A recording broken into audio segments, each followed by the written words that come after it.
AGL, en tant que logisticien, on essaye de faire notre part.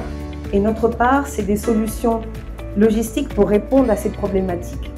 La première, c'est investir dans les zones de production. Aller au plus près de la zone de production pour pouvoir prendre les matières premières, les matières agricoles, pouvoir les conserver avec du pré-cooling, du cooling, mais mettre en place également des solutions d'entreposage, de regroupement pour pouvoir optimiser ensuite l'acheminement vers les marchés nationaux ou les marchés régionaux. Notre rôle, c'est de servir de plateforme de dialogue public-privé. On a besoin d'avoir cette plateforme de dialogue public-privé. L'élément essentiel est que, quel que soit le mode de transport que nous avons, on a besoin de transport par voie ferroviaire.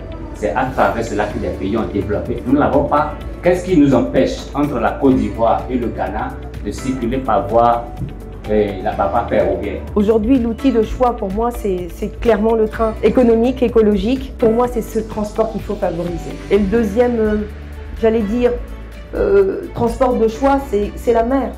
C'est la mer. Il faut absolument développer ce cabotage régional. Les infrastructures dévolues aux États. Il faut absolument que derrière le secteur privé prenne le relais avec des capacités d'investissement qui sont grands. AGL, on a la capacité de financement aujourd'hui. On a une politique de développement et de décentralisation sur la Côte d'Ivoire en s'installant sur Ferqué pour par exemple la mangue, sur la noix de cajou, mais pas que, sous tout le maraîcher au niveau de Boaké. Et je dirais sur San Pedro aujourd'hui avec tout ce qui est EVA et la transformation de l'EVA.